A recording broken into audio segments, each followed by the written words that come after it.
Go for it. you know? So let me ask you this. Of all of these journeys and travels that you've had, right now in 2025, if I put you in front of a bunch of grade school kids, third graders at career day, Mhm. one of the kids was like, "Hey, what do you do for a living?"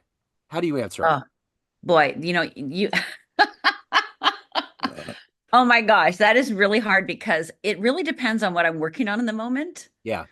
So, and depending on the little kid, to be honest, but I might say, well, I help people because if it's a little kid, I might say, I help people master fear. I help people get over their fears. I might say that. Yeah. Or I might say, I'm a writer and I just finished writing my fifth book. Yeah. Or I might say, I speak for a living, like I'm speaking here to you right now in this audience, in your class. Yeah. So probably one of those three. What did you want to be when you were in the third grade? What was your dream I life? wanted to be an actress. Okay. So Okay. this is this is how God works. This is the irony of everything, right? So I'm from Upper Michigan, Minnesota. When I'm 4 years old, I finally make my way to LA because I meet, I'm from a little town. Like there's nobody who's an actress. Like there's no way I'm going to be an actress. Right. So I went to the University of Minnesota, Minneapolis for business, right? And then I took a minor in theater. And everybody in the theater group was so much better than me because they were from bigger towns than me. And I had done like one school play in a town of, my class was 100 people, 95 people, right? Yeah. So I'm in Minneapolis, totally intimidated, and I need a roommate, and the roommate is from Los Angeles and she's an actress.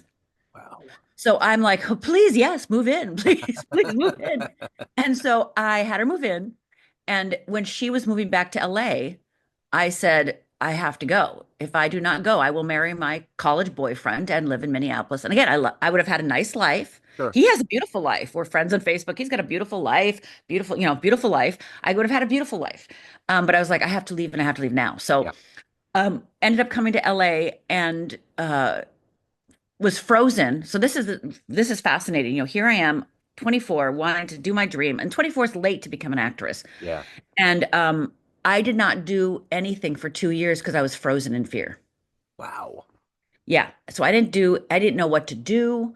I didn't know where to go. What do you do? I didn't know. So it was when I was 26 that I started actually auditioning. Yeah. And by the time I hit about 32, I realized, and I was getting more and more work. I realized what I liked is the acting classes, not the actual filming, because you Yeah. sit around a lot. Yeah. And I realized I didn't want to play other people anymore. I wanted to play myself. So I quit acting, and which was a stab in the heart because that's all I'd ever wanted to do. And so then here, time goes by. I, start being a coach, start speaking, start writing, and I end up in London. And there's no such thing as reality television at this point. Zero reality, no such thing as reality television. Sure. And I'm in London, and my publicist is like, "Hey, they're starting to create a show for coaches and therapists to change people's lives, and they've been auditioning for 9 months, and they can't find anyone to do it. Would you like to audition? They want you to come. Would you be willing?" And I'm thinking to myself, oh yes, I was made for this. So Yeah. I go and I do a screen test, and I'm living in London 3 months later, and I'm the first life coach on TV in the world. Wow. And so here I am. I gave up acting to be myself. And then I did 600 episodes of reality television, three television shows as myself, but was on TV. Now that's crazy. That's a charmed existence. I That's totally that's ironic. It wasn't charmed, by the way. It was hell of a hard, but yes, right. No, yes, I understand. Like ultimately, when you look back at it, but yeah, it's hard work. When I got into journalism, I felt like that early on in my life. That's what I wanted to do. I wanted to be on the set of Sports Center, and I hit that crossroads where I was like, I don't want to chase these stories. These and half of them were bitter millionaire people that were just not quite nice to people. yeah, And especially journalists. So, anyways, yeah. I get that, and the fact that you had the clairvoyance enough to realize that you wanted something deeper that was going to dig deeper, right? I mean, I Yeah, wouldn't. yeah. I was tired. Yeah, yeah. I had been running from my past, running from my life. And so being an actress felt like, oh my God. And I remember thinking, this is when I was a little girl, you know, I I remember thinking, this is crazy to think, but I remember thinking then I never have to like go to the grocery store. I'll never have to like when I got older, it's like I won't have to go to DMV and I want to, like, I really thought of then I will be safer because I won't have to do all these things, Right. right? Huh? but that's not actually how it works Right. at all, at all. Yeah. So that's not how it works. And but yeah, the irony, I always say that, God takes one dream away, but it's really he's already seeded your destiny. On the Yeah. worst day of your life, your destiny is seeded, and Yeah. you just have to follow it. You just have to Right. keep going, right? So I had the courage that morning to say, yes, I'll do it, right? Instead of going, I'm no longer an actress. I don't want, no, Yeah.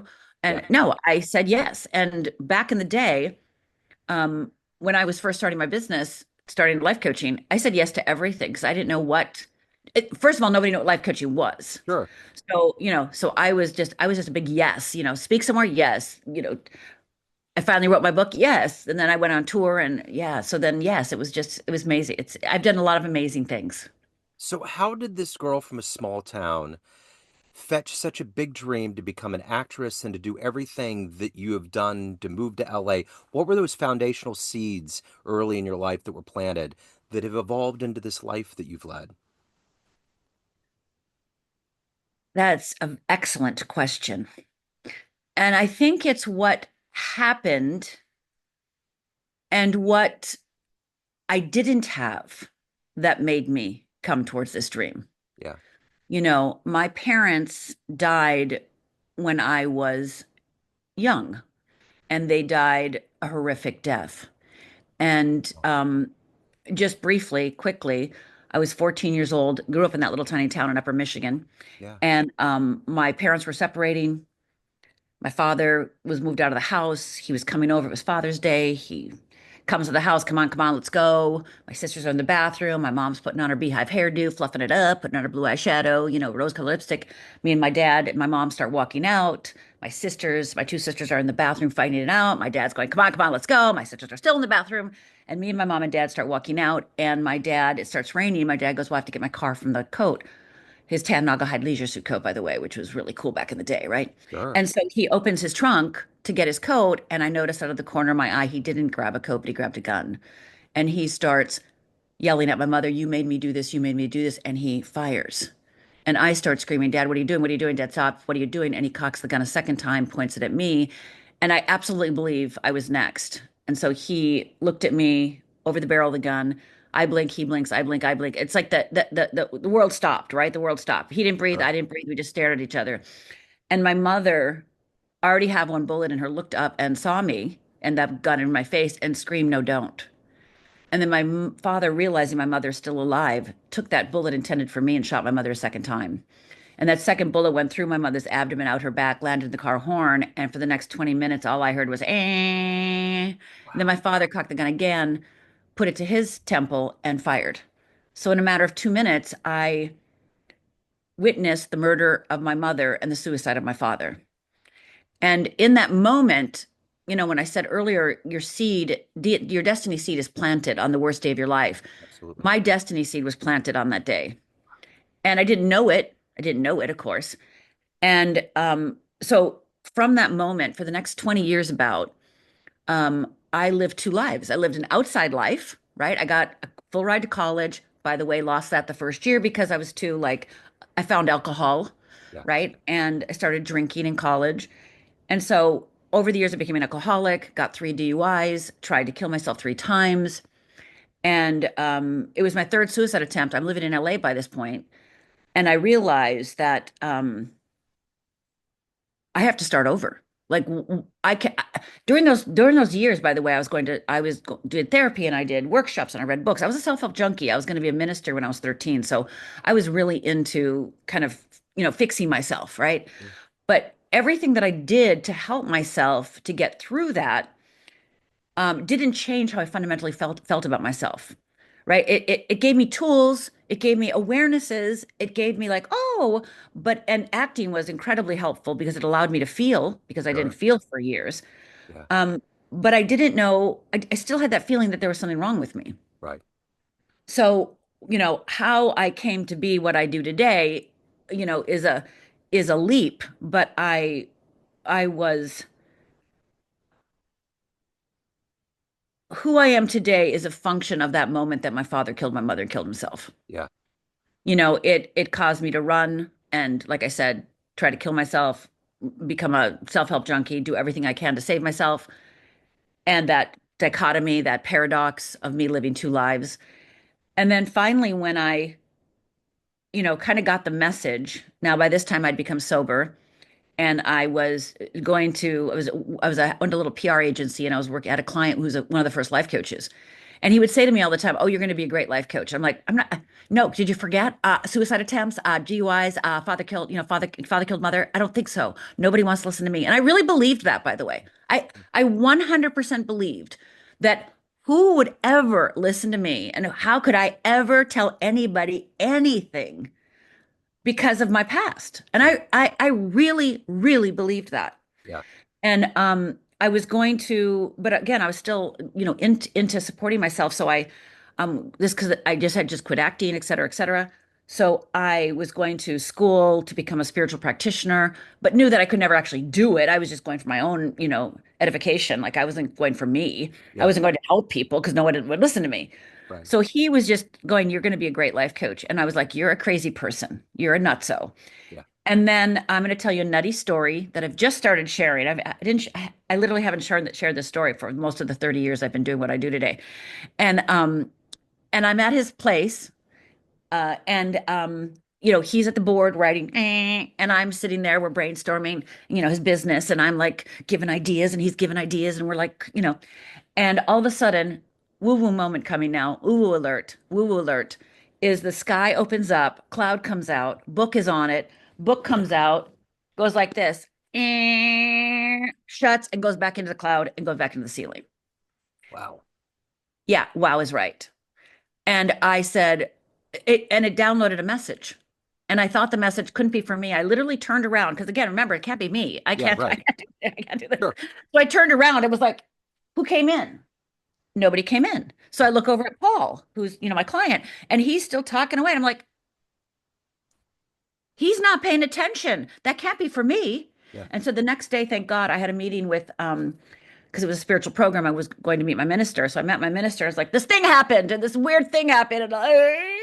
And she goes, "Oh, you got the call." And I go, "What do you mean I got the call?" She goes, "Well, you got the call." And I go, "No, no, no, no, you don't understand. No, I can't do that." I mean, I literally was like, "You are crazy people. I Yeah. cannot do that. I Yeah. cannot do that." So um, that clear message that I was, and I do believe that other people get messages like that, Yeah. maybe not the same way I do, Sure. but we have that moment of knowing what we're supposed to do. We have the moment of clarity, right?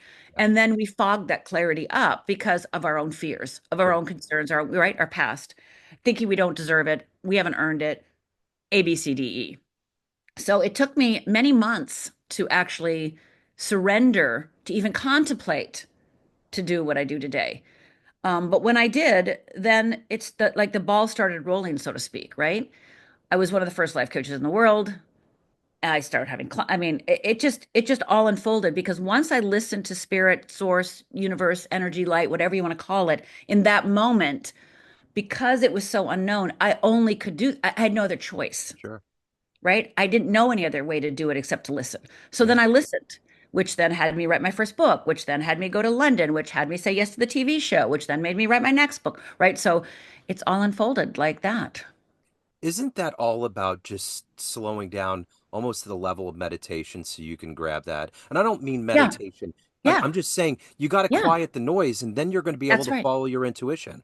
That's right. I have a saying that I say that slow is the new fast. Yeah. So slow is the new fast. So if you really want to move forward in life, go slower, just like you're saying, Joe, so that you can hear those moments and turn off. Some of us have to listen to music all the time because it helps a part of our brain and it actually helps us listen. Others, like me, I have to turn off things so that I'm in pure silence in order to hear.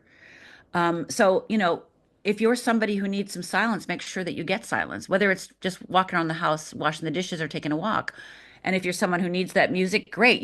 Allow that music to give you messages, right? But, believe when you get, this is the difference. Believe that the message is for you. Believe the message. I have a client who said, "Oh my God, that something woo-woo happened to her." And the difference was she didn't do it. She thought, "This is crazy. I can't." Yeah.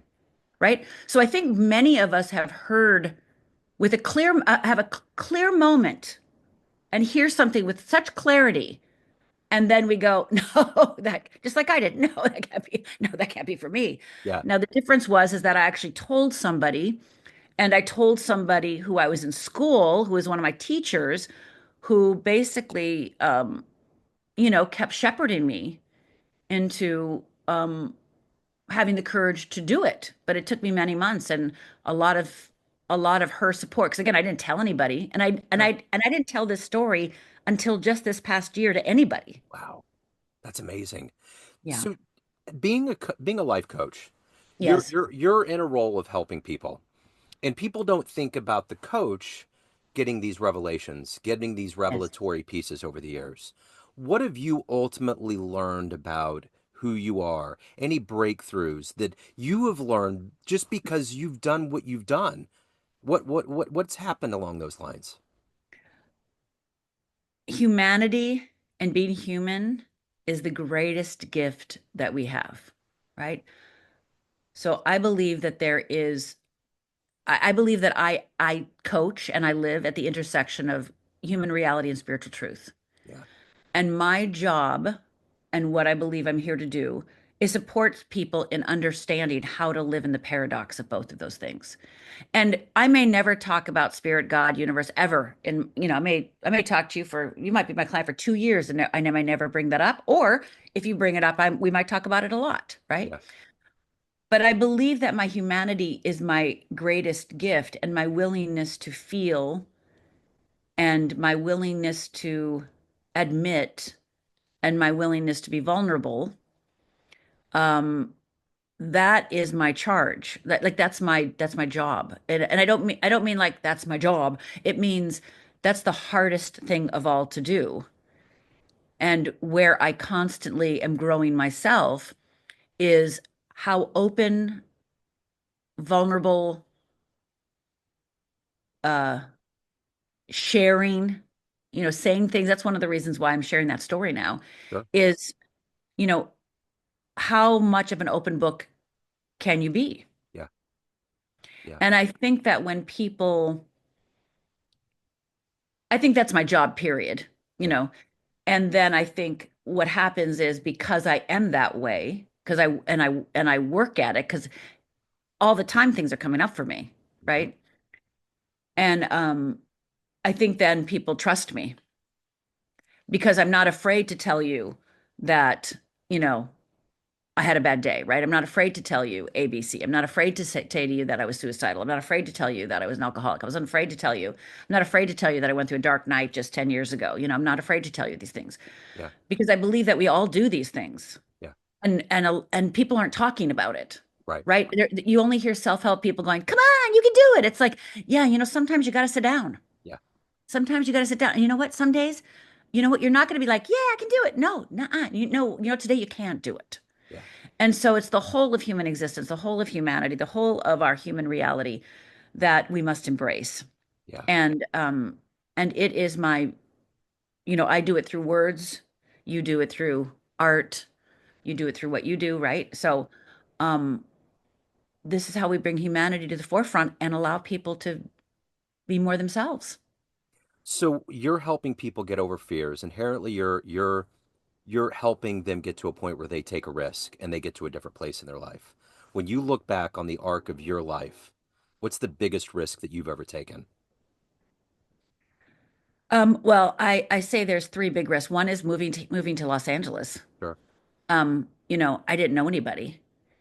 And I could have gotten married. My boyfriend in college was from a wealthy family. He owned a jewelry store. They owned seven jewelry stores. I could have been like, you know what I mean? Like I could have been a jewelry store wife and, done charity work and, had a really nice life. Yeah. But I knew that life wasn't for me. I knew it. And but moving out here, I didn't know anybody. Yeah. So just that courage to do that. Another thing was to get sober. Yeah. And then the third thing was to tell people my story. Yeah. I didn't tell my people my story for many years after I started becoming a coach. Um, I didn't speak right away. I just coached. I didn't speak. I didn't teach. I didn't do any of those things. I didn't think that was what I was supposed to do. Sure. And then a friend of mine who's a public speaker, who's a keynote speaker, said, "Oh, you really got to. start sharing your story. And I'm looking at her like, nobody wants to hear that. No, I really believe nobody wanted to hear that. Yeah. And she dared me to share it. And so I actually had two talks scheduled. And so I wore the same outfit and gave the same pretty much talk. At the first talk, I didn't share my story. Right. And, there's like two, three people wanting to talk to me afterwards. And then the next talk I had, which was the same week, I again wore the same thing, had the same talk. And this time I told my story and I did it very poorly, right? I like did it like, oh, my father killed my mother, killed himself. So anyway, I mean, like, it was not finessed, right? Yeah. It was really horribly bad. Yeah. And I just blurted it out. And I had a line around the block waiting to talk to me. And I couldn't believe it. I couldn't believe because I really believe that nobody wanted to hear that stupid story. Right. Who wants to hear that? Right. You know? Right. So telling my story was one of the scariest things I've ever done. Sure. Sure. So, of all of these things that you've accomplished in your life, and more importantly, evolved into as somebody that lived through such trauma, I think that's the amazing thing about your story that baffles me. But it had to be the trauma that you went through because it's so essential to your timeline. But we're humans; we have to go through it. But of all of these things that you've accomplished, ultimately, what are you the proudest of? Oh, the thing I'm most proud of is um, every single client who's ever had the courage to come forward and say, I want something different for my life. Yeah. Because most people, I help people master fear, but people don't come to me because they're afraid. They don't think they are. Right. That's one of the number one barriers I have to get through is because people, and I grew up not being afraid. Like, my father killed my mom. I didn't think I was afraid. If you would have asked me, I grew up Finnish. Okay. My family's from Finland. We don't feel, right. We grew up for not feeling. So just feeling so I never thought I was afraid. Yeah. So the fact when I got that download from, spirit source, whatever you want to call it, and it's like talking about fear, and I'm like, what are you talking about? I'm not afraid. What are you talking about? Right. Right. And coming to grips with um, what fear really is and how fear really works in our human reality and how it's taught and not taught and how it's not fleshed out in the way that it needs to be, which is what I've done, and making it a conversation where it becomes, fear is most people think that they're not afraid or they don't admit they're afraid, and I get that. I didn't either. But when I get up on a talk, right, or I'm on an interview or something, and I say, okay, well, do you procrastinate? Do you get overwhelmed? Do you get anxious? Do you beat yourself up? Do you compare yourself to others? Do you ever say no when you want to say yes? Right. So, and I go through this whole list, and people are like, oh yeah, I do all those things, and I go, well, those are all fear symptoms. Yeah. Those are all symptoms of fear. Mhm. So you think your problems, you think you're flawed, and you have these problems. You're not flawed. And these problems all stem from fear. And once you understand how fear works, those things kind of fall away Yeah. to a certain extent, right? Yeah. Because you don't blindly do these things. You don't beat yourself up anymore. I mean, just imagine if the world didn't beat themselves up anymore, how much clarity we'd have and how much courage we'd have and how much love we'd have and how much willingness we'd have, right? And how much self-esteem we'd have and how much growth we'd have, right? How much, et cetera. So yeah, so that's what I do is I help people get back to their selves. I get them back to themselves. Just like the day that, when I quit acting and I said I wanted to be who I really am, that's what I do for everyone else. So at the end of the day, everyone has a perception of you. There's all these different circles of people, family, friends, readers, Oh fans, yeah. right? But Yeah. you ultimately, you run the show. What's your perception of you? Who do you think you are? I think I'm a girl who is willing to follow her pure heart. Do you, the one thing about trauma is that you never quite get to a point as human beings where you're totally over it. But do you feel like you have to protect that little girl that witnessed that day for the rest of your life?